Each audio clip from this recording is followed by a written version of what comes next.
Terrorist organisation ਦੇ ਜਿਹੜੇ leader ਥੇ ਜਾਂ ਅੰਤਕਵਾਦੀ ਤੇ ਮੈਂ ਉਹਨਾਂ ਨਾਲ ਰਹਿ ਰਿਹਾ ਥਾ ਤਾਂ ਉਸ ਟਾਈਮ ਜਦੋਂ ਮੈਨੂੰ ਉਹ ਜੁਆਇਨ ਕਰਾਣੇ ਦੀ ਗੱਲ ਕਰਦੇ ਤੇ ਸਿੰਘਾ ਪਿੰਡ ਪੈਂਦਾ ਉਹਦੇ ਵਿੱਚ ਇੱਕ ਲੜਕਾ ਫੜਿਆ ਗਿਆ, ਉਹਦੇ ਨਾਲ ਹੋਰ ਵੀ 2-4 ਲੜਕੇ ਫੜੇ ਗਏ, ਜਿੰਦਾ ਬੰਬ ਵੀ ਮਿਲੇ। ਉਹ 2 ਸਾਲ ਰਹਿ ਕੇ ਉਹ ਅੰਤਕਵਾਦੀਆਂ ਤੋਂ ਪ੍ਰਭਾਵਿਤ ਹੋ ਗਏ। 2-4 ਦਿਨ ਪਹਿਲੇ ਕਰਨਾਲ ਦੇ ਵਿੱਚ RDX ਫੜਿਆ ਗਿਆ, ਉਹ ਵੀ ਜੇਲ੍ਹ ਤੋਂ ਹੀ ਲਿੰਕ ਹੋਏ, ਜੇਲ੍ਹ ਨਾਲ ਰਹੇ, ਜੇਲ੍ਹ ਤੋਂ ही लिंक बने उन्हें आम कैदियों के टैरोरिस्टां नाल। नमस्कार, आप देख रहे हैं समाचार फर्स्ट और मैं हूं आपका दोस्त मृत्युंजयपुरी।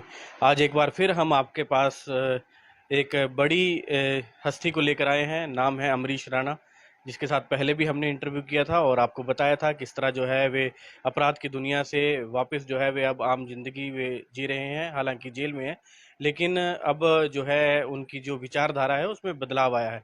अमरीश राणा इस समय पेरोल पर आए हैं और पेरोल पर किस तरह जो है इस समय वे दिन काट रहे हैं वे उनसे जानेंगे। अमरीश जी, सबसे पहले स्वागत। नमस्कार जी। कई लोगों को ये भी दिक्कत थी कि मैं अमरीश जी क्यों बोलता हूँ, अमरीश जी, क्योंकि जो भी हमसे कोई बड़ा होगा तो उसे रिस्पेक्ट देना जो है वे हमारा फर्ज है, चाहे वे कोई भी हो। तो सबसे पहले कि अभी छुट्टी काट रहे हैं, किस तरह लग रहा है? ਬਹੁਤ ਵਧੀਆ, ਪਰਿਵਾਰ 'ਚ ਆ ਕੇ ਮਦਰ ਨਾਲ ਕੋਲ ਰਹਿ ਕੇ ਉਹਨਾਂ ਨਾਲ ਉਹਨਾਂ ਦੀ ਫੀਲਿੰਗ ਸਮਝ ਪਾਉਂਦਾ, ਆਪਣੀਆਂ ਭਾਵਨਾਵਾਂ ਸ਼ੇਅਰ ਕਰ ਪਾਉਂਦਾ, ਭੈਣਾਂ ਨੂੰ ਮਿਲਦਾ, ਬੱਚਿਆਂ ਨੂੰ, ਭਾਣਜੇ ਭਾਣਜੀਆਂ ਨੂੰ, ਭਤੀਜੀਆਂ ਨੂੰ, ਹੋਰ ਰਿਸ਼ਤੇਦਾਰ ਮਿਲਣ ਆਉਂਦੇ, ਬੜਾ ਅੱਛਾ ਲੱਗ ਰਿਹਾ, ਬਹੁਤ ਵਧੀਆ ਹੈ। क्योंकि जेल की ज़िंदगी जीते हुए 23 साल के करीब आपको हो गए हैं, तो अब छुट्टियां मिलना भी शुरू हो गई हैं, तो अब माता जी से मुलाकात हो रही होगी, तो किस तरह थी? ਬਹੁਤ ਵਧੀਆ। ਮਦਰ ਮੇਰੇ ਕਾਫੀ ਮਤਲਬ ਆਪਣੇ ਆਪ ਨੂੰ ਜਿੰਨਾ ਟਾਈਮ ਮੈਂ ਛੁੱਟੀ ਆਉਂਦਾ ਰਿਲੈਕਸ ਫੀਲ ਕਰਦੇ, ਫਿਰ ਥੋੜ੍ਹਾ ਜਿਹਾ ਜਦੋਂ ਵਾਪਸ ਜਾਂਦਾ ਉਸ ਟਾਈਮ ਵਾਪਸੀ 'ਤੇ ਥੋੜ੍ਹਾ ਇੱਦਾਂ ਦਾ ਮਾਹੌਲ ਹੋ ਜਾਂਦਾ ਜਿੱਦਾਂ ਉਹ ਲੜਕੀ ਕੋਈ ਵਿਦਾਈ ਵੇਲੇ ਹੁੰਦਾ, ਜਦੋਂ ਕਿਸੇ ਲੜਕੀ ਦੀ ਸ਼ਾਦੀ ਹੋਵੇ, ਵਿਦਾਈ ਦਾ ਮਾਹੌਲ ਹੁੰਦਾ ਤਾਂ ਇਸ ਤਰ੍ਹਾਂ ਦਾ ਮਾਹੌਲ ਹੋ ਜਾਂਦਾ, ਬੜਾ ਗਮਗੀਨ ਜਿਹਾ ਅਤੇ ਬੜਾ ਜਾਣਾ ਮੁਸ਼ਕਿਲ ਹੋ ਜਾਂਦਾ। ਮਾਤਾ ਤੋਂ ਵੀ ਬਰਦਾਸ਼ਤ ਨਹੀਂ ਹੁੰਦਾ ਉਸ ਟਾਈਮ, ਸਾਰਿਆਂ ਨੂੰ, ਭੈਣਾਂ ਨੂੰ, ਸਾਰਿਆਂ ਨੂੰ बड़ा दुख ਹੁੰਦਾ। तो जेल की ज़िंदगी के कुछ अगर राज आप हमारे सामने बताएं, क्योंकि पहले भी हमने आपका जब इंटरव्यू किया था कई बातें आपने सामने रखी थी, कई लोगों को पता है कि किस तरह जो है आप इस जो है वे लाइन में आ गए और उसकी वजह से अब आप जो भुगत रहे हैं, लेकिन ऐसे कई राज जो हैं वे आपके पास होंगे जो जेल में लगातार 23 साल आपको हो गए हैं, तो किस तरह जो है वे अनुभव रहा और क्या जो है देखने को मिला जेल के अंदर? ਅਸੀਂ ਕਿਤੇ ਵੀ ਰਹਿੰਦੇ ਹਾਂ ਤਾਂ ਛੋਟੀਆਂ-ਮੋਟੀਆਂ ਚੀਜ਼ਾਂ, ਘਟਨਾਵਾਂ ਘਟਿਤ ਹੁੰਦੀਆਂ ਰਹਿੰਦੀਆਂ। ਉਹਨਾਂ ਨੂੰ ਬੰਦਾ ਇਸ਼ੂ ਬਣਾਉਣਾ, ਮੇਰਾ ਖਿਆਲ, ਮੈਂ ਸਮਝਦਾ ਨਹੀਂ ਠੀਕ ਹੈ। ਬਹੁਤ ਵੱਡੀਆਂ ਘਟਨਾਵਾਂ ਐਸੀਆਂ ਹੈਗੀਆਂ ਜਿਹੜੀਆਂ ਅਗਰ ਮੈਂ ਬੋਲਣੇ ਲੱਗ ਗਿਆ ਤਾਂ ਮੇਰਾ ਖਿਆਲ ਉਹ ਇੰਟਰਵਿਊ 5-7-10 ਦਿਨ ਲਗਾਤਾਰ ਹੀ ਚੱਲਣਾ, ਕਿਉਂਕਿ 23 ਸਾਲ ਦੀਆਂ ਕਹਾਣੀਆਂ, ਉਹਦੇ 'ਚ ਆਪਣਾ ਐਕਸਪੀਰੀਅੰਸ ਜੇਲ੍ਹ ਦਾ ਸ਼ੇਅਰ ਕਰਨਾ, ਲੇਕਿਨ ਉਹਦੇ ਵਿੱਚ ਮੈਂ ਕੁਝ ਚੁਣਿੰਦਾ ਜਿਹੜੀਆਂ ਸਮਾਜ ਨੂੰ ਪ੍ਰਭਾਵਿਤ ਕਰ ਰਹੀਆਂ, ਦੇਸ਼ ਨੂੰ ਪ੍ਰਭਾਵਿਤ ਕਰ ਰਹੀਆਂ, ਯੂਥ ਨੂੰ ਪ੍ਰਭਾਵਿਤ ਕਰ ਰਹੀਆਂ, ਉਹ ਚੀਜ਼ ਮੈਂ ਇੱਕ ਅੱਧੀ ਸ਼ੇਅਰ ਜ਼ਰੂਰ ਕਰ ਲੂੰਗਾ। ਜਿੱਦਾਂ ਮੈਂ ਤੁਹਾਨੂੰ ਪਹਿਲੇ ਵੀ ਇੰਟਰਵਿਊ 'ਚ ਦੱਸਿਆ ਵੀ ਮੈਂ अन्य ਰਾਜ ਦੀਆਂ ਜੇਲ੍ਹਾਂ 'ਚ ਵੀ ਰਿਹਾ, ਪੰਜਾਬ 'ਚ ਰਿਹਾ, ਤਿਹਾੜ ਰਿਹਾ, ਜਿੱਥੇ ਵੀ ਮੈਂ ਹੋਰ ਰਾਜ ਦੀਆਂ ਜੇਲ੍ਹਾਂ 'ਚ ਰਿਹਾ, ਮੈਨੂੰ ਬੜੇ ਟੈਰੋਰਿਸਟਾਂ ਨਾਲ ਰਹਿਣੇ ਦਾ ਮੌਕਾ ਮਿਲਿਆ। ਮਾਓਵਾਦੀ ਲੀਡਰ ਕਾਫੀ ਜਿਹੜੇ ਵੱਡੇ ਉਹਨਾਂ ਨਾਲ ਰਿਹਾ, ISI ਦੇ ਏਜੰਟ ਹੈ ਜਿਹੜੇ, ਉਹਨਾਂ ਨਾਲ ਰਿਹਾ, ਉਹਨਾਂ ਨਾਲ ਰਹਿਣੇ ਦਾ ਮੌਕਾ ਮਿਲਿਆ। ਮੌਕਾ ਇਸ ਤਰ੍ਹਾਂ ਮਿਲਿਆ ਕਿ A+ ਕੈਟਾਗਰੀ ਦੇ ਜਿੱਦਾਂ ਹਾਰਡਕੋਰ ਕ੍ਰਿਮੀਨਲ ਜਾਂ ਜ਼ਿਆਦਾ ਵੱਡੇ ਕ੍ਰਿਮੀਨਲ ਹੈ ਜਾਂ ਟੈਰੋਰਿਸਟ ਹੈ, ਉਹਨਾਂ ਦਾ ਇੱਕ ਅਲੱਗ ਬਲੋਕ ਹੁੰਦਾ ਦੂਸਰੀਆਂ ਸਟੇਟ ਦੀਆਂ ਜੇਲ੍ਹਾਂ 'ਚ। ਇਸੀ ਤਰ੍ਹਾਂ ਮਤਲਬ ਮੈਨੂੰ ਵੀ ਜਿੱਦਾਂ ਉਸੀ ਕੈਟਾਗਰੀ 'ਚ ਗਿਣਿਆ ਜਾਂਦਾ ਤਾ ਕਿ ਇਹ ਬੜਾ ਖਤਰਨਾਕ ਅਪਰਾਧੀ ਆ, ਤਾਂ ਮੈਨੂੰ ਵੀ ਉਹਨਾਂ ਦੇ ਨਾਲ ਹੀ ਰੱਖਿਆ ਜਾਂਦਾ ਤਾ। ਪਰ ਉਹਨਾਂ ਨਾਲ ਜਦੋਂ ਮੈਂ ਰਿਹਾ ਤਾਂ ਉਹਨਾਂ ਦੇ ਵਿਚਾਰਧਾਰਾ ਸੁਣਨੀ, ਲਿਟਰੇਚਰ ਵੀ ਉਹਨਾਂ ਦਾ ਪੜ੍ਹਨਾ, ਕਿਉਂਕਿ ਜਿਹੜਾ ਮਾਓਵਾਦੀਆਂ ਦਾ ਲਿਟਰੇਚਰ ਹੈ ਜਾਂ ਟੈਰਰਿਸਟ ਆਰਗੇਨਾਈਜੇਸ਼ਨਾਂ ਦਾ ਲਿਟਰੇਚਰ ਹੈ, ਉਹ ਜੇਲ੍ਹਾਂ ਦੇ ਵਿੱਚ ਬੜੇ ਆਰਾਮ ਨਾਲ ਉਪਲਬਧ ਹੋ ਜਾਂਦਾ। ਇਹ ਵੀ ਇਹਦੇ 'ਤੇ ਵੀ ਸਰਕਾਰਾਂ ਨੂੰ, ਜਾਂਚ ਏਜੰਸੀਆਂ ਨੂੰ ਨਜ਼ਰ ਰੱਖਣੀ ਚਾਹੀਦੀ। ਉਹ ਲਿਟਰੇਚਰ ਹੈ ਜਿਹੜਾ, ਉਹ ਜੇਲ੍ਹਾਂ ਦੇ ਵਿੱਚ ਨਹੀਂ ਜਾਣਾ ਚਾਹੀਦਾ। ਔਰ ਉਹਨਾਂ ਕੈਦੀਆਂ ਦੀ, ਜਿਹੜੇ ਆਮ ਕੈਦੀ ਦੂਸਰੇ ਕੇਸਾਂ 'ਚ ਗਏ ਹੋਏ ਹੁੰਦੇ, ਉਹਨਾਂ ਦੀ ਮਨੋਸਥਿਤੀ ਬਦਲ ਜਾਂਦੀ। ਮੈਂ ਅੱਜ ਵੀ ਪ੍ਰਭਾਵਿਤ ਹਾਂ ਉਹਨਾਂ ਦੇ ਲਿਟਰੇਚਰ ਤੋਂ, ਪਰ ਉਹਨਾਂ ਦਾ ਜਿਹੜਾ ਤਰੀਕਾ ਹੈ ਆਪਣਾ ਲੜਾਈ ਲੜਨੇ ਦਾ, ਉਹ ਮਤਲਬ ਦੇਸ਼ ਦਰੋਹੀ, ਅੰਤਕਵਾਦੀ ਬਣ ਕੇ, ਉਹ ਤਰੀਕਾ ਮੈਨੂੰ ਮਤਲਬ ਮੈਂ ਉਸਨੂੰ ਅਡੋਪਟ ਨਹੀਂ ਕਰ ਸਕਦਾ ਤਾ। ਮੈਨੂੰ ਕਾਫੀ ਮਤਲਬ ਆਫਰ ਵੀ ਹੋਏ ਕਿ ਹਾਂ ਵੀ ਸਾਡੇ ਲਈ, ਜਿੱਦਾਂ ਜਦੋਂ ਉਹਨਾਂ ਨੇ ਮੇਰੀ ਕਹਾਣੀ ਸੁਣੀ ਵੀ ਮੇਰੀ ਪੂਰੇ ਸਿਸਟਮ ਨਾਲ ਲੜਾਈ ਹੈ, ਸਰਕਾਰਾਂ ਨਾਲ ਲੜਾਈ ਹੈ, ਵਿਵਸਥਾ ਨਾਲ ਲੜਾਈ ਹੈ, ਤਾਂ ਉਹਨਾਂ ਨੇ ਮੈਨੂੰ ਕਿਹਾ ਕਿ ਵੀ ਠੀਕ ਹੈ ਅਮਰੀਸ਼, ਤੇਰੀ ਲੜਾਈ ਇਤਨੀ ਬੜੀ ਹੈ ਵੀ ਤੂੰ ਸੰਗਠਨ ਨਾਲ ਰਹਿ ਕੇ ਹੀ ਲੜਾਈ ਲੜ ਸਕਦਾ, ਆਪਣੀ ਅਕੇਲੇ ਆਪਣੇ ਦਮ ਤੇ ਅਕੇਲੇ ਲੜਾਈ ਨਹੀਂ ਜਿੱਤਣ ਵਾਲੀ ਤੇਰੀ। ਤੂੰ ਸੰਗਠਨ ਨਾਲ, ਸਾਡੇ ਸੰਗਠਨਾਂ ਨੂੰ ਜੁਆਇਨ ਕਰ। ਅਲੱਗ-ਅਲੱਗ ਸੰਗਠਨ ਦੇ ਜਿਹੜੇ ਲੀਡਰ ਮਿਲੇ ਉਹਨਾਂ ਨੇ ਮੈਨੂੰ ਇਹ ਆਫਰ ਕੀਤੇ, ਚਾਹੇ ਉਹ ਮਾਓਵਾਦੀ ਥੇ, ਚਾਹੇ ਉਹ ਟੈਰਰਿਸਟ ਆਰਗੇਨਾਈਜੇਸ਼ਨਾਂ ਦੀਆਂ।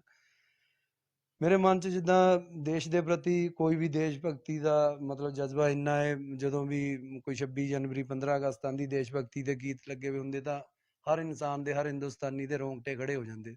ਮੈਂ ਵੀ ਹਿੰਦੁਸਤਾਨੀ ਹਾਂ, ਮੇਰੇ ਅੰਦਰ ਵੀ ਦੇਸ਼ ਪਿਆਰ ਹੈ, ਸਾਡੇ ਵੀ ਰੋਂਗਟੇ ਖੜੇ ਹੁੰਦੇ ਆਪਣੇ ਦੇਸ਼ ਲਈ, ਮਰ ਮਿਟਣੇ ਲਈ ਅਸੀਂ ਵੀ ਤਿਆਰ ਹੈ। ਤਾਂ ਮੈਂ ਇਹੀ ਮੇਰੇ ਅੰਦਰ ਜੋ ਦੇਸ਼ ਭਗਤੀ ਦੀ ਭਾਵਨਾ ਸੀ, ਉਸ ਕਰਕੇ ਮੈਂ ਕਿਸੇ ਟੈਰਰਿਸਟ ਆਰਗੇਨਾਈਜੇਸ਼ਨ ਨਾਲ ਨਹੀਂ ਜੁੜਿਆ। ਔਰ ਤੁਹਾਨੂੰ ਕਿਤੇ ਜਾਣ ਦੀ ਵੀ ਗੱਲ ਕੀਤੀ ਗਈ ਸੀ, ਕਿੱਥੇ ਹਾਂ, ਮੈਂ ਜਾਣ? ਬਿਲਕੁਲ ਬਿਲਕੁਲ ਜਦੋਂ ਮੈਂ ਉਹਨਾਂ ਨਾਲ ਟੈਰਰਿਸਟ ਆਰਗੇਨਾਈਜੇਸ਼ਨ ਦੇ ਜਿਹੜੇ ਲੀਡਰ ਥੇ ਜਾਂ ਅੰਤਕਵਾਦੀ ਥੇ, ਮੈਂ ਉਹਨਾਂ ਨਾਲ ਰਹਿ ਰਿਹਾ ਥਾ, ਤਾਂ ਉਸ ਟਾਈਮ ਜਦੋਂ ਮੈਨੂੰ ਉਹ ਜੁਆਇਨ ਕਰਾਣੇ ਦੀ ਗੱਲ ਕਰਦੇ ਤੇ, ਤਾਂ ਉਹਨਾਂ ਨੇ ਇੱਥੇ ਤੱਕ ਮੈਨੂੰ ਆਫਰ ਕਰੇ ਕਿ ਹਾਂ ਵੀ ਤੈਨੂੰ ਪਾਕਿਸਤਾਨ ਭੇਜਣਾ, ਤੈਨੂੰ ਅਸੀਂ ਕੋਡ ਦੇਣਾ, ਤੂੰ ਜਦੋਂ ਬਾਰਡਰ ਤੇ ਜਾਣਾ ਉਸ ਕੋਡ ਨੂੰ ਉੱਥੇ ਦੱਸਣਾ, ਸਾਡੇ ਜਿਹੜੇ ISI ਦੇ ਏਜੰਟ ਆ ਉਹ ਤੁਹਾਨੂੰ ਉੱਥੇ ਬਾਰਡਰ ਤੇ ਤੁਹਾਨੂੰ ਪਕੜ ਲੈਣਾ ਔਰ ਰੋਕ ਲੈਣਾ, ਫਿਰ ਉਹ ISI ਦੇ ਤੁਹਾਨੂੰ ਹੈਂਡ ਓਵਰ ਉਹਨਾਂ ਨੇ ਕਰ ਦੇਣਾ, ਤੁਹਾਨੂੰ ਕੈਂਪਾਂ 'ਚ ਪਹੁੰਚਾ ਦੇਣਾ, ਉੱਥੇ ਉੱਥੇ ਤੁਸੀਂ ਟ੍ਰੇਨਡ ਹੋ ਕੇ ਆਉਣਾ ਔਰ ਫੀਲਡ 'ਚ ਕੰਮ ਕਰਨਾ, ਔਰ ਆਪਣਾ ਤੁਸੀਂ ਤਾਂ ਹੀ ਸਰਕਾਰਾਂ ਨਾਲ ਲੜਾਈ ਲੜ ਸਕਦੇ। तो मेरा उन्होंने यही आंसर था भी मेरी इतनी बड़ी लड़ाई नहीं है, और मैं अपने आप ਨੂੰ ਨਹੀਂ, ਮੈਂ ਮਤਲਬ ਮੇਰੇ ਘਰ ਦੇ, ਮੇਰੇ ਰਿਸ਼ਤੇਦਾਰ ਇਸ ਚੀਜ਼ ਨੂੰ ਬਰਦਾਸ਼ਤ, ਕੋਈ ਵੀ, ਮੈਂ ਵੀ ਇਸ ਚੀਜ਼ ਨੂੰ ਬਰਦਾਸ਼ਤ ਨਹੀਂ ਕਰ ਪਾਊਂਗਾ ਕਿ ਮੇਰੇ ਤੇ ਏਡਾ ਬੜਾ ਇੱਕ ਆਰੋਪ ਲੱਗ ਜੇ ਕਿ ਮੈਂ ਇੱਕ ਟੈਰਰਿਸਟ ਹੈ। ਤੋ ਮੈਂ ਉਹਨਾਂ ਚੀਜ਼ਾਂ ਤੋਂ ਬਚਿਆ। ਦੇਸ਼ ਪ੍ਰੇਮ ਕਹਿ ਲਓ, ਮੇਰੀਆਂ ਮਜਬੂਰੀਆਂ ਕਹਿ ਲਓ, ਮੇਰੀ ਸੋਚ ਕਹਿ ਲਓ। ਇਹਦੇ ਤੇ ਮੈਂ ਇੱਕ ਥੋੜ੍ਹਾ ਜਿਹਾ ਕਮੈਂਟ ਕਰਨਾ ਚਾਹੁੰਦਾ। ਹੁਣ ਇਹ ਪਿੱਛੇ ਉਹਨਾਂ ਦੇ ਵਿੱਚ ਸਿੰਘਾ ਪਿੰਡ ਪੈਂਦਾ, ਉਹਦੇ ਵਿੱਚ ਇੱਕ ਲੜਕਾ ਫੜਿਆ ਗਿਆ, ਉਹਦੇ ਨਾਲ ਹੋਰ ਵੀ 2-4 ਲੜਕੇ ਫੜੇ ਗਏ, ਜਿੰਦਾ ਬੰਬ ਵੀ ਮਿਲੇ। ਉਹ 2 ਸਾਲ ਰਹਿ ਕੇ ਉਹ ਅੰਤਕਵਾਦੀਆਂ ਤੋਂ ਪ੍ਰਭਾਵਿਤ ਹੋ ਗਏ। ਮੈਂ 23 ਸਾਲ ਤੋਂ ਜੇਲ੍ਹ ਕੱਟ ਰਿਹਾ, ਮੈਂ ਉਹਨਾਂ ਨਾਲ ਨਹੀਂ ਮਿਲਿਆ, ਜਦ ਕਿ ਮੇਰੇ ਜਿਹੜੇ ਉਹ 2 ਸਾਲ ਜੇਲ੍ਹ ਕੱਟ ਕੇ ਆਏ, ਉਹ ਇਤਨਾ ਉਹਨਾਂ 'ਚ ਜੋਸ਼ ਨਹੀਂ ਥਾ ਜਿਤਨਾ ਜੋਸ਼ ਅਸੀਂ ਆਪਣੇ ਟਾਈਮ 'ਚ ਜਦੋਂ ਚੜ੍ਹਦੀ ਉਮਰ ਤੀ, ਨਾ ਸਮਝੀ ਤੀ, ਜਿਤਨਾ ਜੋਸ਼ ਅਸੀਂ ਦਿਖਾਇਆ ਵਾ। ਸਰਕਾਰਾਂ ਨੂੰ ਪਤਾ, ਸਿਸਟਮ ਨੂੰ, ਜਨਤਾ ਨੂੰ ਪਤਾ, ਮੀਡੀਆ 'ਚ ਆਉਂਦਾ ਰਹਿੰਦਾ ਥਾ। ਤੋ ਉਸ ਨਜ਼ਰੀਏ ਨਾਲ ਸਾਨੂੰ ਅੰਤਕਵਾਦੀ ਬੜੇ ਮਤਲਬ ਦਿਲ ਤੋਂ ਚਾਹੁੰਦੇ ਤੇ ਕਿ ਸਾਡੀਆਂ ਆਰਗੇਨਾਈਜੇਸ਼ਨਾਂ ਨਾਲ ਜੁੜਨ, ਬੜੇ ਬੜੇ ਲਾਲਚ ਵੀ ਸਾਨੂੰ ਦਿੱਤੇ ਗਏ, ਲੇਕਿਨ ਅਸੀਂ ਨਹੀਂ ਜੁੜੇ। 2 ਸਾਲ ਦੇ ਵਿੱਚ ਉਹ ਬੰਦੇ ਜੁੜ ਗਏ ਟੈਰਰਿਸਟ ਆਰਗੇਨਾਈਜੇਸ਼ਨਾਂ ਨਾਲ। ਹੁਣ 2-4 ਦਿਨ ਪਹਿਲੇ ਕਰਨਾਲ ਦੇ ਵਿੱਚ RDX ਫੜਿਆ ਗਿਆ, ਉਹ ਵੀ ਜੇਲ੍ਹ ਤੋਂ ਹੀ ਲਿੰਕ ਹੋਏ, ਜੇਲ੍ਹ ਨਾਲ ਰਹੇ, ਜੇਲ੍ਹ ਤੋਂ ਹੀ ਲਿੰਕ ਬਣੇ ਉਹਨਾਂ ਆਮ ਕੈਦੀਆਂ ਦੇ ਟੈਰਰਿਸਟਾਂ ਨਾਲ। ਤੋ ਇਹ ਚੀਜ਼ ਹੈ ਕਿ ਜਿਹੜੇ ਟੈਰਰਿਸਟ ਆਰਗੇਨਾਈਜੇਸ਼ਨਾਂ ਮਜ਼ਬੂਤ ਹੋ ਰਹੀਆਂ, ਜੇਲ੍ਹਾਂ 'ਚ ਬੈਠ ਕੇ ਉਹ ਦੂਜੇ ਕੈਦੀਆਂ ਨੂੰ ਆਪਣੇ ਨਾਲ ਜੋੜ ਲੈਂਦੇ, ਭਰਤੀ ਕਰ ਲੈਂਦੇ ਆਪਣੇ ਸੰਗਠਨਾਂ 'ਚ। ਇਹਦੇ ਉੱਤੇ ਦੇਸ਼ ਦੀਆਂ ਜਿਹੜੀਆਂ ਸਾਡੀਆਂ ਜਾਂਚ ਏਜੰਸੀਆਂ, ਉਹਨਾਂ ਨੂੰ ਨਜ਼ਰ ਰੱਖਣੀ ਚਾਹੀਦੀ ਹੈ, ਕਿੱਦਾਂ ਜਿਹੜੇ ਸਿੰਪਲ ਕੈਦੀ ਹੈ ਜਾਂ ਵਿਵਸਥਾ ਨਾਲ ਉਹਨਾਂ ਦਾ ਕਿਤੇ ਰੋਸ਼ ਹੈ, ਜਿੱਦਾਂ ਮੈਨੂੰ ਮੇਰੇ ਦਿਲ 'ਚ ਸੀਗਾ ਆਪਣੇ ਵਿਵਸਥਾ ਦੇ ਪ੍ਰਤੀ, ਮੇਰੇ ਮਨ 'ਚ ਰੋਸ਼ ਥਾ। ਮੈਂ ਵੀ ਜਾ ਸਕਦਾ ਥਾ, ਪਰ ਲੇਕਿਨ ਮੈਂ ਰਸਤਾ ਉਹੀ ਵੀ ਕਾਨੂੰਨ ਦੇ ਦਾਇਰੇ 'ਚ ਰਹਿ ਕੇ, ਅਗਰ ਕਾਨੂੰਨ ਤੋੜਨਾ ਵੀ ਪਿਆ ਤਾਂ ਮੈਂ ਆਪਣੇ ਦਮ ਤੇ ਤੋੜਨਾ। ਮੈਂ ਇੱਕ ਅੰਤਕਵਾਦੀ ਔਰ ਦੇਸ਼ ਦਰੋਹੀਆਂ ਦਾ ਸਾਥ ਲੈ ਕੇ ਨਹੀਂ ਕਾਨੂੰਨ ਤੋੜ ਕੇ ਚੱਲਣਾ। ਅਮਰੀਸ਼ ਖਾਨ ਨੂੰ ਇਤਨੀ ਸਾਲ ਹੋ ਗਏ ਹੁਣ ਜੇਲ੍ਹ 'ਚ ਰਹਿੰਦੇ, ਜਿਸ ਬਦਲੇ ਦੀ ਭਾਵਨਾ ਨਾਲ ਤੁਸੀਂ ਅੱਗੇ ਵਧੇ ਸੀਗੇ, ਜੀ ਜੀ। ਮਾਮਲੇ ਤੁਹਾਡੇ ਉੱਤੇ ਵੱਧਦੇ ਗਏ, ਤਾਂ ਹੁਣ ਵੀ ਉਹ ਬਦਲੇ ਦੀ ਭਾਵਨਾ ਤੁਹਾਡੇ ਵੱਲ? ਮੈਂ ਤੁਹਾਨੂੰ ਪਹਿਲੇ ਵੀ ਕਿਹਾ था ਵੀ ਜਦੋਂ ਮੈਂ ਯੋਗ ਨਾਲ ਜੁੜ ਗਿਆ, ਬਦਲੇ ਦੀ ਭਾਵਨਾ ਖਤਮ ਹੋ ਗਈ। ਬਦਲੇ ਦੀ ਭਾਵਨਾ ਖਤਮ ਕਾਫੀ ਹੱਦ ਤੱਕ, ਮਤਲਬ ਜਿਹੜੀ ਕਹਿ ਸਕਦੇ ਵੀ ਉਹ ਮੈਂ ਖਤਮ ਕਰ ਚੁੱਕਿਆ ਵਾਂ। ਕੱਲ ਨੂੰ ਅਗਰ ਰਿਹਾ ਹੋ ਜਾਂਦੇ, ਜੀ ਜੀ। ਕਿਤੇ ਨਾ ਕਿਤੇ ਮਤਲਬ ਦਿਲ 'ਚ ਇੱਕ ਵਾਰ ਰਹਿ ਜਾਂਦਾ ਕਿ ਨਹੀਂ, ਉਹਨੇ ਮੇਰੇ ਨਾਲ ਗਲਤ ਕੀਤਾ ਸੀਗਾ, ਜਾਂ ਉਸ ਬੰਦੇ ਨੇ ਮੇਰੇ ਨਾਲ ਜਿਹੜਾ ਹੈ ਗਲਤ ਕੀਤਾ, ਤੇ ਮੈਂ ਛੱਡੂਗਾ ਨਹੀਂ ਉਹਨੂੰ, ਕਦੇ ਨਾ ਕਦੇ ਦਿਮਾਗ 'ਚ ਜ਼ਰੂਰ ਆ ਜਾਂਦਾ। ਦੇਖੋ ਇਹ ਚੀਜ਼ ਮੇਰੇ ਦਿਮਾਗ 'ਚ, ਇਹ ਚੀਜ਼ਾਂ ਹੈਗੀਆਂ ਜੋ ਮੈਂ ਫੇਸ ਕਰਿਆ, ਮੇਰੀ ਫੈਮਿਲੀ ਨੇ ਫੇਸ ਕਰਿਆ। ਮੇਰੀ ਫੈਮਿਲੀ ਨੂੰ ਇਨਵੋਲਵ ਕਰ ਦਿੱਤਾ था ਕੇਸ 'ਚ, ਇੱਕ 161 ਦੇ ਬਿਆਨ ਲਿਖ ਕੇ IPC ਦੇ ਫੈਮਿਲੀ ਨੂੰ ਇਨਵੋਲਵ ਕਰਤਾ। ਮੇਰੇ ਨਾਲ ਬਿਲਕੁਲ ਨਜਾਇਜ਼ ਹੋਈ, ਵੀ ਝੂਠਾ ਕੇਸ ਪੈ ਗਿਆ, ਇੱਕ ਤਰਫਾ ਕੇਸ ਬਣਾਤਾ, ਉਹਦੇ ਵਿੱਚ ਕਿਆ ਕਿਆ ਕਾਰਨ ਰਹੇ, ਫਿਰ ਉਹ ਦੂਸਰੀਆਂ ਚੀਜ਼ਾਂ ਆ ਜਾਣੀਆਂ, ਰਾਜਨੀਤਿਕ ਗੱਲਾਂ, ਵੀ ਮੈਂ ਨਹੀਂ ਉਸ ਟੌਪਿਕ ਤੇ ਬੋਲਣਾ ਚਾਹੁੰਦਾ। ਜਦੋਂ ਉਹ ਚੀਜ਼ਾਂ ਹੋ ਗਈਆਂ, ਕਿੱਦਾਂ ਦੀ ਉਹ ਪ੍ਰਸਥਿਤੀਆਂ ਦੀਆਂ, ਕਿਆ ਕਮੀਆਂ ਥੀਆਂ ਵਿਵਸਥਾ ਦੀਆਂ, ਮੇਰੀਆਂ ਕਿਆ ਕਮੀਆਂ ਰਹਿ ਗਈਆਂ, ਉਹ ਸਾਰੀਆਂ ਤੇ ਮੈਂ ਕੈਲਕੂਲੇਸ਼ਨ ਕਰਦਾ। ਜਦੋਂ ਬਦਲੇ ਦੀ ਗੱਲ ਆਉਂਦੀ ਹੈ ਤਾਂ ਮੈਂ ਉੱਥੇ ਆ ਕੇ ਇਹ ਸੋਚਦਾ ਕਿ ਜਿਹੜੀਆਂ ਚੀਜ਼ਾਂ ਕਰਕੇ ਜਿਨ੍ਹਾਂ ਦਾ ਮੈਂ ਸ਼ਿਕਾਰ ਹੋਇਆ, ਚਾਹੇ ਉਹ ਮੇਰੀਆਂ ਕਮੀਆਂ ਥੀਆਂ, ਮੈਂ ਆਪਣੀਆਂ ਕਮੀਆਂ ਦਾ ਚਾਹੇ ਸ਼ਿਕਾਰ ਹੋਇਆ, ਚਾਹੇ ਉਹ ਦੂਸਰਿਆਂ ਨੇ ਜਿਹੜੀਆਂ ਮੇਰੇ ਨਾਲ ਚਾਲਾਂ ਖੇਲੀਆਂ ਉਹਨਾਂ ਦਾ ਸ਼ਿਕਾਰ ਹੋਇਆ, ਜਿਹੜੀਆਂ ਵੀ ਮੈਂ ਚੀਜ਼ਾਂ ਦਾ ਸ਼ਿਕਾਰ ਹੋਇਆ ਉਹ ਮੈਂ ਸਮਾਜ ਚੋਂ ਦੂਰ ਕਰਨੀਆਂ। ਉਹੀ ਮੈਂ ਉਸ ਚੀਜ਼ ਨੂੰ ਆਪਣਾ ਬਦਲਾ ਸਮਝੂੰਗਾ ਵੀ ਬਹੁਤ ਚੀਜ਼ਾਂ ਨੂੰ ਮੈਂ, ਬਹੁਤ ਲੋਕਾਂ ਨੂੰ ਉਹਨਾਂ ਚੀਜ਼ਾਂ ਤੋਂ ਸ਼ਿਕਾਰ ਹੋਣੇ ਲਈ ਉਹਨਾਂ ਦੀ ਜ਼ਿੰਦਗੀ ਮੈਂ ਬਚਾ ਲੂੰਗਾ। ਉਹਨਾਂ ਨੂੰ ਉਸ ਜੋ ਮੇਰੇ ਘਰਦਿਆਂ ਨੇ ਫੇਸ ਕਰਿਆ, ਮੇਰੇ ਕਰਕੇ ਸਮਾਜ ਨੇ ਫੇਸ ਕਰਿਆ, ਜਾਂ ਮੇਰੇ ਕਰਕੇ ਜਿਹੜੇ ਮੇਰੇ ਤੋਂ ਪੀੜਿਤ ਥੇ ਉਹਨਾਂ ਨੇ ਫੇਸ ਕਰਿਆ, ਉਹ ਚੀਜ਼ਾਂ ਨੂੰ ਮੈਂ ਅਗਰ ਬਦਲਣੇ ਦੇ ਵਿੱਚ ਕਾਮਯਾਬ ਹੋ ਗਿਆ, ਰੋਕਣੇ ਦੇ ਵਿੱਚ ਕਾਮਯਾਬ ਹੋ ਗਿਆ, ਤਾਂ ਮੈਂ ਸਮਝੂੰਗਾ ਮੇਰਾ ਬਦਲਾ ਪੂਰਾ ਹੈ। ਬਦਲਾ ਇਸ ਤਰੀਕੇ ਨਾਲ ਲਵਾਂਗੇ, ਵਧੀਆ ਤਰੀਕੇ ਨਾਲ। ਅਮਰੀਸ਼ ਰਾਣਾ ਜਿਹੜਾ ਕੀ ਮੰਨਦੇ ਤੇ ਕਿੱਦਾਂ ਜਿਹੜੇ ਲੋਕਾਂ ਨਾਲ ਜਿਹੜਾ ਇਹ ਸੰਪਰਕ ਕਿੱਦਾਂ ਜਾਏਗਾ ਅਗਰ ਤੁਸੀਂ ਬਰੀ ਹੋ ਜਾਂਦੇ? ਮੈਂ ਰਾਜਨੀਤੀ ਤਾਂ ਤੁਹਾਨੂੰ ਪਹਿਲੇ ਦੱਸਿਆ ਵੀ ਮੈਂ ਰਾਜਨੀਤੀ ਤੋਂ ਬਿਲਕੁਲ ਦੂਰ ਰਹਿਣਾ ਚਾਹੁੰਦਾ। ਰਾਜਨੀਤੀ ਨਾਲ ਮੇਰਾ ਕੋਈ ਇੰਟਰਫੇਅਰ ਨਹੀਂ ਹੋਣਾ ਰਾਜਨੀਤੀ 'ਚ। ਮੈਂ ਐਨਜੀਓ ਦਾ ਆ ਕੇ ਸੋਚਿਆ ਵਾ, ਮੇਰਾ ਫਰੈਂਡ ਸਰਕਲ ਹੈ ਜੋ ਜਿਨ੍ਹਾਂ ਨਾਲ ਮੇਰੀ ਸੋਚ ਮਿਲਦੀ ਹੈ, ਜਿਹੜੇ ਮੇਰੀ ਮੇਰੀ ਜਿੱਦਾਂ ਦੇ ਮੇਰੇ ਵਿਚਾਰ ਹੈ, ਮੇਰੀ ਸੋਚ ਦੇ ਜਿਹੜੇ ਮੇਰੇ ਫਰੈਂਡ ਸਰਕਲ 'ਚ ਹੈ, ਦੋਸਤ ਬੜੇ ਪੜ੍ਹੇ ਲਿਖੇ ਵੀ ਹੈਗੇ, ਜਿਹੜੇ ਬੜੇ ਉੱਚ ਪਦਵੀਆਂ ਤੋਂ ਰਿਟਾਇਰਮੈਂਟ ਹੋ ਕੇ ਵੀ ਆਏ ਵੇ, ਕਾਫੀ ਏਜਡ ਹੈ, ਸਰਕਾਰੀ ਉਹਨਾਂ ਨੇ ਤੰਤਰ 'ਚ ਸਿਸਟਮ 'ਚ ਰਹਿ ਕੇ ਨੌਕਰੀਆਂ ਕਰੀਆਂ ਵੀਆਂ। ਉਹਨਾਂ ਨਾਲ ਮੈਂ ਪਲਾਨ ਕਰਿਆ ਵਾ, ਅਸੀਂ ਆ ਕੇ ਇੱਕ ਐਨਜੀਓ ਦਾ ਗਠਨ ਕਰਾਂਗੇ ਜਿਹੜੀ ਪ੍ਰਦੇਸ਼ ਦੇ ਵਿੱਚ ਕੰਮ ਕਰੇਗੀ, ਪ੍ਰਦੇਸ਼ ਦੇ ਨਾਲ ਨਾਲ ਹੋਰ ਸਟੇਟਾਂ 'ਚ ਔਰ ਦੇਸ਼ 'ਚ, ਪੂਰੇ ਦੇਸ਼ 'ਚ ਕੰਮ ਕਰੇਗੀ। ਉਸ ਐਨਜੀਓ ਦੇ ਥਰੂ ਅਸੀਂ ਉਹ ਸਾਰੀਆਂ ਚੀਜ਼ਾਂ ਜਿਹੜੀਆਂ ਮੇਰਾ ਜੋ ਮਕਸਦ ਹੈ ਵੀ ਉਹ ਸਮਾਜ 'ਚੋਂ ਜਿਹੜੀਆਂ ਕੁਰੀਤੀਆਂ ਦੂਰ ਕਰਨੀਆਂ, ਤਾਂ ਉਹ ਐਨਜੀਓ ਦੇ ਥਰੂ ਕਰਾਂਗੇ, ਸਮਾਜ ਸੇਵਾ ਕਰਾਂਗੇ।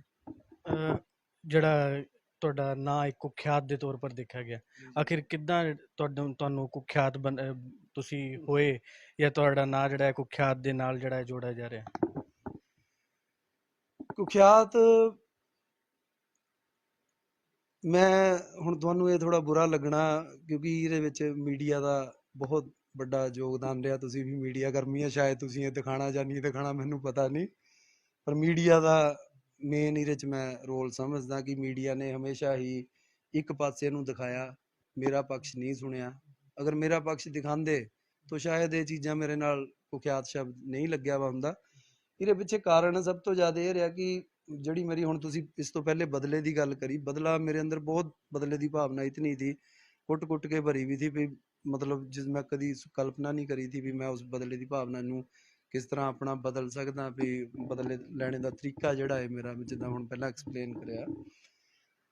ਉਸ ਟਾਈਮ ਜਦੋਂ ਮੇਰੇ ਫੈਮਿਲੀ ਮੈਂਬਰ ਇਨਵੋਲਵ ਕਰਤੇ, ਬਿਲਕੁਲ ਉਹਨਾਂ ਤੇ ਝੂਠਾ ਕੇਸ ਪਾਇਆ ਗਿਆ, ਬਿਲਕੁਲ ਜਿੱਦਾਂ ਤੁਹਾਨੂੰ ਦੱਸਿਆ ਵੀ ਉਹ ਰਾਜਨੀਤਿਕ ਜੋ ਵੀ ਕਾਰਨ ਰਹੇ,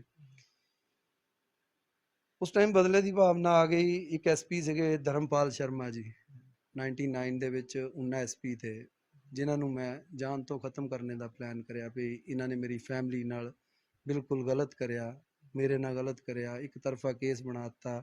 ਜਦ ਕਿ ਉਹ ਸਾਡਾ ਮੁਕਾਬਲਾ ਤਾਂ ਉਹ ਸਾਨੂੰ ਮਾਰਨ ਆਏ, ਅਸੀਂ ਆਪਣਾ ਡਿਫੈਂਸ ਕਰਿਆ। ਮੇਰੇ ਰੀੜ੍ਹ ਦੀ ਹੱਡੀ 'ਚ ਫ੍ਰੈਕਚਰ ਹੋ ਗਿਆ ਤਾਂ ਐਂਬੂਲੈਂਸ 'ਚ ਮੈਂ ਪੇਸ਼ੀ ਜਾਂਦਾ ਤਾਂ ਇੱਥੇ ਗੜਾਸੀ ਲੱਗੀ, ਹੋਰ ਨਾਲ ਦਿਆਂ ਦੇ ਵੀ ਇੰਜਰੀਆਂ ਆਈਆਂ। ਚਲੋ ਸਮੇਂ ਬੀਤ ਗਿਆ, ਮੈਨੂੰ ਕੋਈ ਅਫਸੋਸ ਨਹੀਂ ਹੈ ਕਿਉਂਕਿ ਗੁਜ਼ਰਿਆ ਵਕਤ ਵਾਪਸ ਨਹੀਂ ਆਉਣਾ। ਲੇਕਿਨ ਮੈਂ ਦੱਸਦਾ ਵੀ ਕਿੱਦਾਂ ਕੁਖਿਆਤ ਅਪਰਾਧੀ ਦਾ ਨਾਮ ਕਿਉਂ ਮੈਨੂੰ ਦਿੱਤਾ ਗਿਆ। ਜਦੋਂ ਮੇਰੇ ਨਾਲ ਇੱਦਾਂ ਦਾ ਕੇਸ ਹੋ ਗਿਆ ਤਾਂ ਮੈਨੂੰ ਪੁਲਿਸ ਤੋਂ, ਖਾਕੀ ਵਰਦੀ ਤੋਂ ਬਹੁਤ ਜ਼ਿਆਦਾ ਨਫ਼ਰਤ ਹੋ ਗਈ ਵੀ ਸਿਸਟਮ, ਪੁਲਿਸ ਇਤਨਾ ਗਲਤ ਵੀ ਕਰ ਸਕਦੀ, ਮੈਂ ਕਲਪਨਾ ਵੀ ਨਹੀਂ ਕਰੀ ਥੀ। ਕਿਉਂਕਿ ਪੁਲਿਸ ਨੂੰ ਤਾਂ ਅਸੀਂ ਇੱਦਾਂ ਸੋਚਦੇ ਤੇ ਵੀ ਇਹ ਸਾਡੇ ਮਤਲਬ ਰਕਸ਼ਕ ਹੈ, ਇਹ ਸਾਨੂੰ ਹੀ ਨਹੀਂ ਮਤਲਬ ਸੁਰੱਖਿਅਤ ਮਹਿਸੂਸ ਕਰਦੇ ਤੇ। ਔਰ ਉਹਨਾਂ ਬੰਦਿਆਂ ਨੂੰ ਜਦੋਂ ਅਸੀਂ ਦੇਖਿਆ ਵੀ ਇਹਨਾਂ ਨੇ ਤਾਂ ਸਾਰਾ ਪਰਿਵਾਰ ਬਰਬਾਦ ਕਰਤਾ, ਇਤਨਾ ਝੂਠ, ਇਤਨਾ ਸਿਸਟਮ ਗਲਤ, ਵੀ ਐਸਪੀ ਇੱਕ ਵੱਡਾ ਅਫਸਰ ਜਿਹੜਾ ਜ਼ਿਲ੍ਹੇ ਦਾ ਮਾਲਕ, ਉਸਨੇ ਇੰਨਾ ਝੂਠਾ ਕੇਸ ਪਾਤਾ, ਉਹਨੂੰ ਮਾਰਨੇ ਦਾ ਪਲਾਨ ਹੋ ਗਿਆ। ਉਸ ਤੋਂ ਬਾਅਦ ਫਿਰ ਮੈਂ ਜਦੋਂ ਮਾਰਨਾ ਤਾਂ ਮੈਂ ਫਰਾਰ ਹੋ ਗਿਆ ਜੇਲ੍ਹ ਤੋਂ। ਇਹ 2000 ਮੇਰਾ ਖਿਆਲ 3 ਦੀ ਗੱਲ ਹੈ। ਫਰਾਰ ਹੋ ਕੇ ਫਿਰ ਮੈਂ ਜਿੱਦਾਂ ਕਹਿੰਦੇ ਜਿੱਦਾਂ ਦੀ ਬੰਦੇ ਦੀ ਸੋਚ ਹੋਵੇ ਉੱਦਾਂ ਦੇ ਬੰਦੇ ਮਿਲ ਜਾਂਦੇ। ਇਸ ਤਰ੍ਹਾਂ ਮੇਰੇ ਲਿੰਕਸ ਹੋ ਗਏ ਫਰਾਰੀ ਦੇ ਵਿੱਚ, ਬੜੇ ਬੜੇ ਗੈਂਗਸਟਰਾਂ ਨਾਲ ਹੋ ਗਏ। ਮੈਂ ਉਹਨਾਂ ਨਾਲ ਆਪਣਾ ਮਕਸਦ ਸ਼ੇਅਰ ਕਰਿਆ, ਉਹਨਾਂ ਨਾਲ ਰਹਿ ਕੇ ਕੁਝ ਵਾਰਦਾਤਾਂ ਨੂੰ ਵੀ ਅੰਜਾਮ ਦਿੱਤਾ। ਜਦੋਂ ਮੈਂ ਮਕਸਦ ਸ਼ੇਅਰ ਕਰਿਆ, ਉਹਨਾਂ ਨੇ ਕਿਹਾ ਵੀ ਹਾਂ ਵੀ ਇਹ ਤਾਂ ਵੀ ਇੱਕ ਐਸਪੀ ਮਾਰਨਾ, ਵੀ ਮੇਰੇ ਲਈ ਬੜੇ ਵੱਡੇ ਵੱਡੇ ਵੈਪਨ ਚਾਹੀਦੇ, ਵੀ ਮੈਨੂੰ 47 ਚਾਹੀਦੀ, ਜਾਂ ਗ੍ਰਨੇਡ ਚਾਹੀਦੇ, ਪਿਸਟਲ ਚਾਹੀਦੇ, ਵੀ ਇੱਕ ਪੁਲਿਸ ਅਫਸਰ ਨੂੰ ਮਾਰਨ ਜਾਣਾ, ਜ਼ਿਲ੍ਹੇ ਦੇ ਮਾਲਕ ਨੂੰ, ਤਾਂ ਹਥਿਆਰ ਉਹ ਤੋਂ ਪੁਲਿਸ ਦੀ, ਐਸਪੀ ਦੀ ਸੁਰੱਖਿਆ ਬਹੁਤ ਜ਼ਿਆਦਾ ਹੁੰਦੀ। ਤਾਂ ਮੈਂ ਉਹ ਵੈਪਨ ਖਰੀਦਣੇ ਵਾਸਤੇ ਪੈਸੇ ਨਹੀਂ ਤੇ ਉਹ ਇਨਡਾਇਰੈਕਟਲੀ ਮੈਂ ਕਿਤੇ ਡਕੈਤੀਆਂ ਦੇ ਵਿੱਚ ਵੀ ਇਨਵੋਲਵ ਹੋ ਗਿਆ। ਜਿੱਥੇ ਉਹ ਪੈਸਾ ਇਕੱਠਾ ਕਰਨੇ ਵਾਸਤੇ ਕਿ ਅਸੀਂ ਵੈਪਨ ਖਰੀਦਣੇ, 47 ਖਰੀਦਣੀਆਂ, ਗ੍ਰਨੇਡ ਖਰੀਦਣੇ, ਚਲੋ ਅਸੀਂ ਉੱਥੇ ਤੱਕ ਲਿੰਕ ਕਰੇ। ਬਾਕੀ ਉਹ ਬੰਦਾ ਸੋਚਦਾ ਹੈ ਕਰਨੇ ਕਰਾਣੇ ਵਾਲਾ ਪ੍ਰਮਾਤਮਾ ਹੈ। ਉਹ ਫਿਰ ਕਿਤੇ ਨਾ ਕਿਤੇ ਅਸੀਂ ਚਲੋ ਉਸ ਤੋਂ ਪਹਿਲੇ ਉਹ ਮਕਸਦ ਤੋਂ ਪਹਿਲੇ ਅਸੀਂ ਅਰੈਸਟ ਹੋ ਗਏ। ਜਦੋਂ ਮੈਂ ਫਰਾਰ ਹੋਇਆ ਉਸ ਟਾਈਮ ਵੀ ਐਸਪੀ ਸਾਹਿਬ ਨੂੰ ਪਤਾ ਤਾਂ ਮੈਂ ਉਹਨਾਂ ਨੂੰ ਫੇਸ ਟੂ ਫੇਸ ਧਮਕੀ ਦਿੱਤੀ ਵੀ ਜ਼ਿੰਦਗੀ 'ਚ ਮੇਰੀ ਔਕਾਤ ਹੋਈ ਤਾਂ ਉਸ एसपी साहब ने उस टाइम में ये बोला था, मेरे बड़े रूल शब्द थे कि अगर मेरी जिंदगी में औकात होगी तो जरूर मारूंगा आपको। ਔਰ ਉਹਨਾਂ ਨੂੰ ਪਤਾ था कि ਹਾਂ ਧਮਕੀ ਦਿੱਤੀ ਵੀ ਹੈ, ਮੀਡੀਆ 'ਚ ਵੀ ਛਪਿਆ ਵਾ ਜਦੋਂ ਮੈਂ ਅਰੈਸਟ ਹੋਇਆ ਤਾਂ ਦਿੱਲੀ ਮੇਰੀ ਅਰੈਸਟਿੰਗ ਹੋਈ ਸੀ ਉਸ ਟਾਈਮ ਵੀ ਇਹ ਚੀਜ਼ ਸਾਹਮਣੇ ਆਈਆਂ ਸੀ। ਜਦੋਂ ਮੈਂ ਫਰਾਰ ਹੋਇਆ 8-9 ਉਹਨਾਂ ਨੂੰ ਪੁਲਿਸ ਉਹਨਾਂ ਨੇ ਆਪਣੀ ਸੁਰੱਖਿਆ 'ਚ ਕਰਮੀ ਹੋਰ ਤੈਨਾਤ ਕਰ ਦਿੱਤੇ। ਅਖਬਾਰਾਂ 'ਚ ਵੀ ਨਹੀਂ ਦਿੱਤਾ ਵੀ ਮੈਨੂੰ ਜਾਨ ਦਾ ਖਤਰਾ ਹੈ ਔਰ ਵੀ ਮੈਨੂੰ ਉਹਨੂੰ ਮਾਰਨੇ ਦੀ ਧਮਕੀ ਦਿੱਤੀ ਵੀ। ਅਖਬਾਰਾਂ 'ਚ ਉਹਨਾਂ ਨੇ ਇਹ ਲਿਖਿਆ ਕਿ ਹਾਂ ਵੀ ਮੈਂ ਉਹਦੇ ਨਾਲ ਸਖਤੀ ਕਰਦਾ ਤਾ ਤਾਂ ਉਹ ਮੈਨੂੰ ਮਾਰਨਾ ਚਾਹੁੰਦਾ ਤਾ।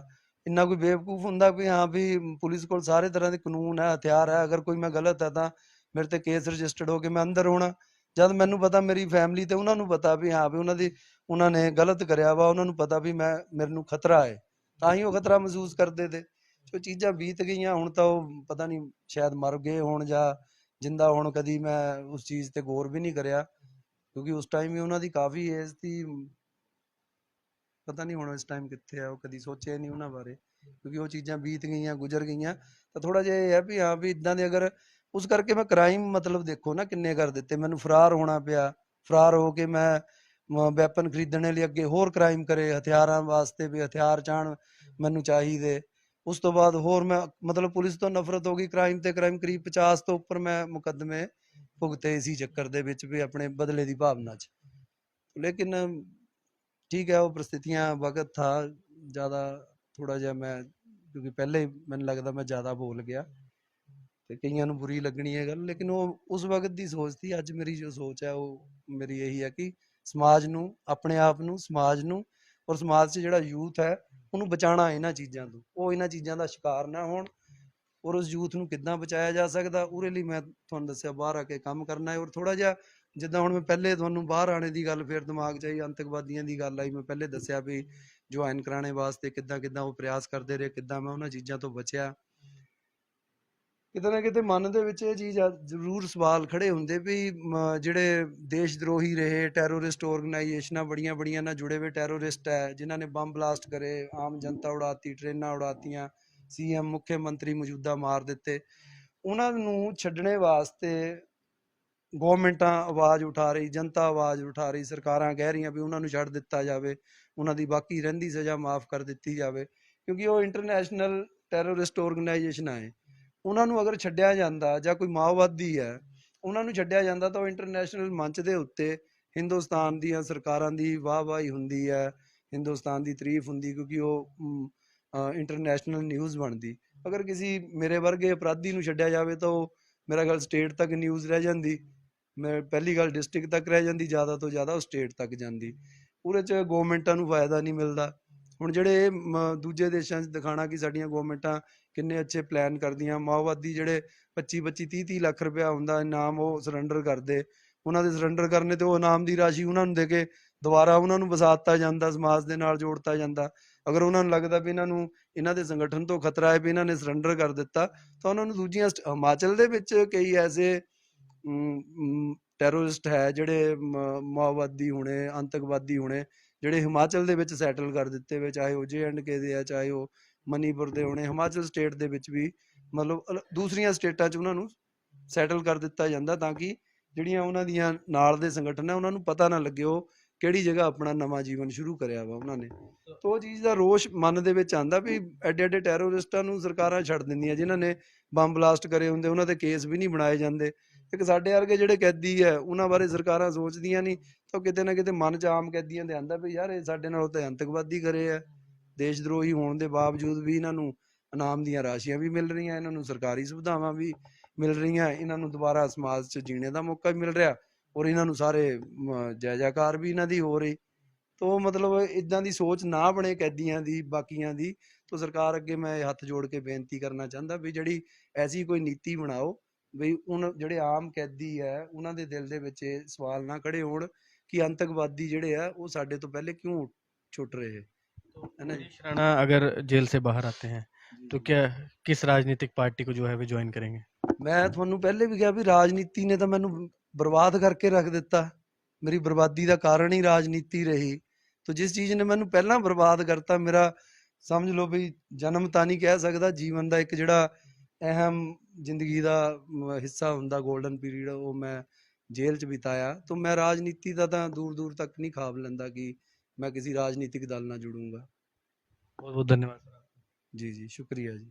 तो ये थे हमारे साथ अमरीश राणा, जिन्हें कुख्यात अपराधी के तौर पर जो है वे जाना जाता है, लेकिन अब इनकी ज़िंदगी में किस तरह का बदलाव है और किस तरह जो है वे ज़िंदगी जी रहे हैं, उन्होंने साफ तौर पर बताया। और ख़ास तौर पर जब जेल में जिस तरह की गतिविधियां जो हैं वे हो रही हैं, उसके बारे में भी इन्होंने बताया कि किस तरह टेररिस्ट जो हैं वे जेल में कैदियों के साथ संपर्क बनाकर जो है उन्हें आतंकवादी गतिविधियों में इन्वॉल्व कर रहे हैं। इस पर सरकार को जो है वे ध्यान देना चाहिए, जिस तरह की जानकारी जो है अमरीश राणा ने हमारे साथ यहाँ पर साझा की है। कैमरामैन अनुज के साथ मृत्युंजय पुरी, समाचार फर्स्ट।